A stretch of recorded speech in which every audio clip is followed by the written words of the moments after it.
আসসালামু আলাইকুম।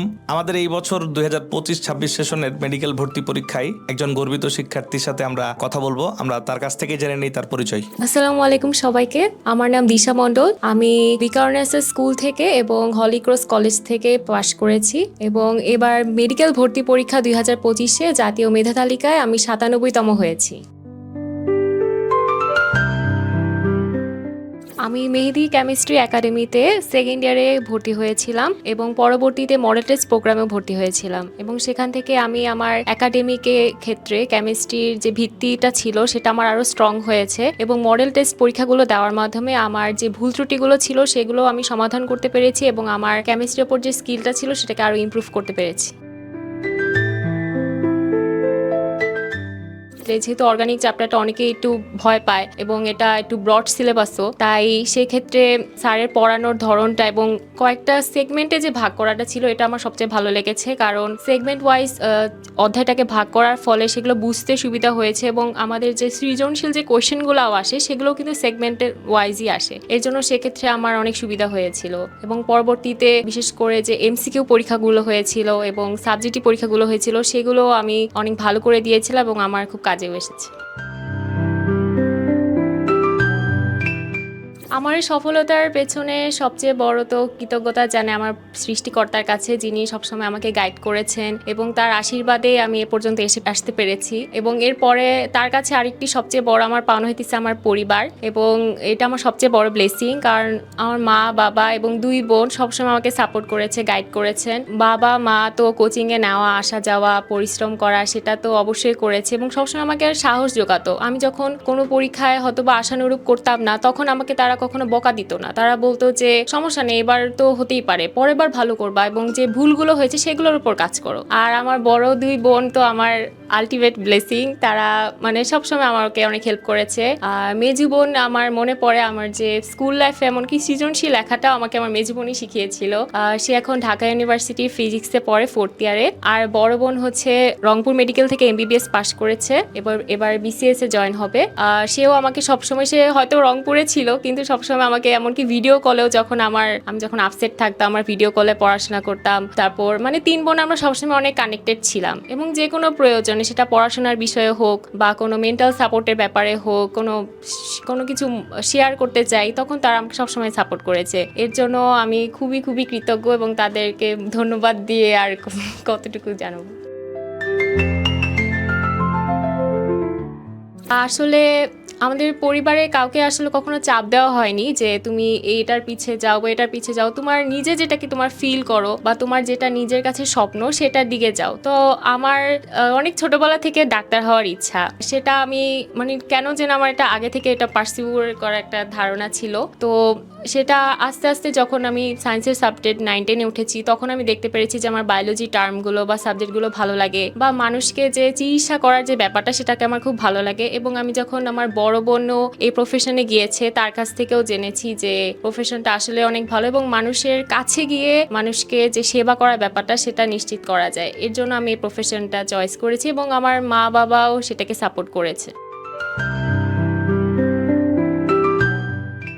মেডিকেল ভর্তি পরীক্ষায় আমি 100টার মধ্যে 98টা দাগিয়েছিলাম, সেখানে আমার 9টা ভুল হয়েছিল এবং আমি পেয়েছি 86.75 এবং সেখানে কেমিস্ট্রির মধ্যে আমার 2টা ভুল হয়েছিল এবং একটা আমি দাগাইনি। 2টা ভুলের মধ্যে একটা আমি মানে খুব জানার মধ্যে ছিল, আমি এটা মানে দাগানোর একটু পরে মনে পড়েছে, সেটা মানে সেটার জন্য আফসোস বলবো না, যেটা হয়েছে তো হয়েছে, কিন্তু ওটা আমার পারার মধ্যে ছিল। আরেকটা ছিল ওটা আমি একটু কনফিউজ হয়ে দিয়েছি, আরেকটা আমি পারিনি।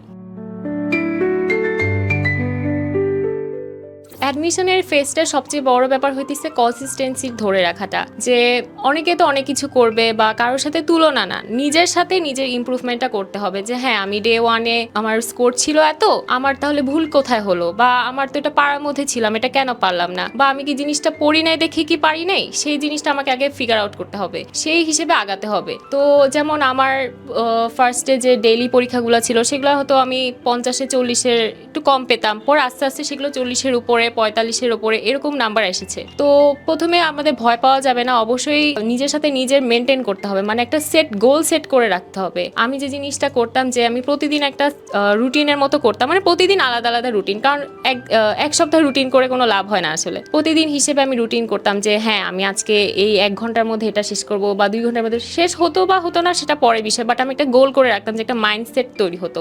আর আমার বড় বোন আমাকে একটা টাইমার কিনে দিয়েছিল এবং সেই টাইমারটা ধরে আমি একটা পড়তাম, তাহলে আমার মনে একটা জিল আসতো যে হ্যাঁ হ্যাঁ আমি এটা শেষ করতে পেরেছি, বা এটা শেষ করার পর আমি একটা ছোট একটা নিজেকে একটা প্রাইজের মতো বা গিফটের মতো দিতাম যে হ্যাঁ এটা শেষ হয়েছে, এখন তাহলে আমি একটু রেস্ট নিই বা তাড়াতাড়ি এটা শেষ করতে হবে ভালো করে, তাহলে আমি এটা পড়া দিব। স্যারের কনসেপ্ট বুকটা আসলে অনেক, যেহেতু ওটা অনেক প্রিসাইজলি আর অনেক অ্যাকুরেটলি ছিল সেজন্য, কারণ সবসময় তো পুরো বইটা পড়া শেষ হয় না, অবশ্যই মেন বই পড়া অনেক জরুরি, কারণ মেন বই আমাদের ধরে সব পড়াশোনা করা হয়, কিন্তু স্যারের যে বইটা ছিল সেখানে মেন বই থেকে যে জিসটা ছিল সেটা ছিল, এবং বইয়ে তো অনেক লাইনই থাকে এবং সেখানে সংজ্ঞা, তারপর অনুধাবনমূলক প্রশ্ন আকারে জিনিসগুলো ছিল, টপিক ওয়াইজ আলাদা করে ছিল, কারণ ইন্টারে তো অনেকগুলো রাইটারের বই আছে এবং সেগুলো 2-3টা স্যারের বই অনেক সময় পড়তে হয় এবং অনেক জায়গায় সেগুলো থাকেও না সব বইয়ে সব বিষয়। তো সেই হিসেবে স্যারের কনসেপ্ট বইটা বিভিন্ন বই থেকে নেওয়া হয়েছিল এবং সেগুলো টপিক ওয়াইজ পড়ার কারণে অনেক উপকৃত হয়েছে, এবং সাথে সেটা লাস্টে যে এমসিকিউগুলো ছিল ওগুলো সলভ করা। আর স্যারের যে বিষয়টা ছিল, স্যার কিন্তু মানে হ্যাঁ এটা সলভ করবার ঠিক আছে, কিন্তু স্যার কিন্তু সেগুলো আমাদের যে ভুল, মানে আমাদের যেগুলো আমরা প্রবলেম ফেস করতাম সেগুলো কিন্তু স্যার অবশ্যই সলভ করে দিত। এটা আমার সবচেয়ে বেশি ভালো লাগতো, কারণ আমরা তো নিজেরা বাসায় করতে গিয়ে অনেক সময় প্রবলেম ফেস করি বা ঝুলাই রাখি যে হ্যাঁ পরে দেখবো, কিন্তু না, স্যার ঠিক পরের দিনই বলতো যে তোমরা তোমাদের সমস্যাগুলো নিয়ে আসবা, আমি সেগুলো সলভ করে দিব। তো স্যারের সাথে এই যে সরাসরি যে সমস্যা নিয়ে যে ডিসকাশন হতো, বা আমি হয়তো বা পেরে গিয়েছি কিন্তু অন্যরা সেটা কোয়েশ্চেন করেছে, ফলে আমারও কিন্তু নতুন করে জানার হলো, এই জিনিসটা অনেক ভালো ছিল। প্রথমে তো হইতেছে যে নিজের সর্বোচ্চটা দেওয়ার চেষ্টা করতে হবে, কারণ আমরা জানি না যে আমাদের ভাগ্যে কোনটা আছে বা নাই, কিন্তু আমরা আমাদের নিজ অবস্থান থেকে যেন আমি কোনো আফসোস না করতে পারি যে হ্যাঁ আমি তো আরও ভালো করতে পারতাম, এই আফসোসটা যেন না থাকে, এই মাইন্ডসেটটা রেখে আমাদের কাজটা করতে হবে যে আমি আজকের পড়াটা পড়লাম, আমি যেন পরীক্ষার হলে গিয়ে হ্যাঁ আমি তো আরেকটু পড়লে এটা পারতাম, এই আফসোসটা যেন না হয়, এটা রেখে পড়তে হবে। আর সৃষ্টিকর্তার কাছে অবশ্যই চাইতে হবে, মা বাবার দোয়া তো গাছেই সাথে, এবং পড়াশোনা পরিশ্রম সব তো করতেই হবে। আর সবসময় যেটা বললাম যে একটা গোল সেট করে রাখলে ভালো হয়, যেটা আমি সবসময় করতাম, যে একটা মাইন্ডসেট রাখতাম যে হ্যাঁ এভাবে আমি পড়বো তাহলে আমার ভালো হবে, এটাই।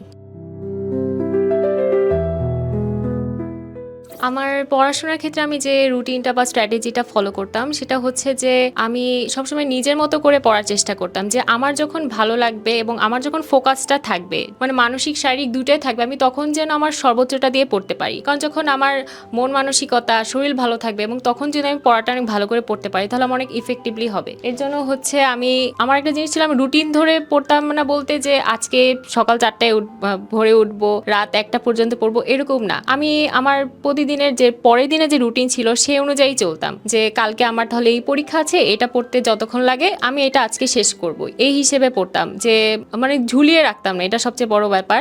আর কে কত ঘন্টা পড়লো বা ওর অনেক 2-3 বার পড়া হয়ে গিয়েছে সেটা নিয়ে আমি কখনোই চিন্তা করতাম না, কারণ সে হয়তো তার মেধা এরকম, সে একবারে পড়ে ফেলতে পারে, কিন্তু আমার হয়তো বা সেটা 2-3 বার পড়তে হবে, কিন্তু আমি যে তার চেয়ে কম সেটা তো কোনোভাবে প্রমাণিত হবে না একমাত্র পরীক্ষা ছাড়া। তো সেজন্য হচ্ছে আমি নিজের যে রুটিন ছিল সেটা অনুযায়ী পড়তাম, এবং যখন আমার ভালো লাগতো না তখন আমি একটা পাওয়ার ন্যাপ বা 2-3 ঘন্টা একটা ঘুম নিয়ে নিতাম, এবং তখন ঘুম থেকে উঠে কিছু খেয়ে দিয়ে তখন আরো ভালো করে পড়াশোনা করতাম।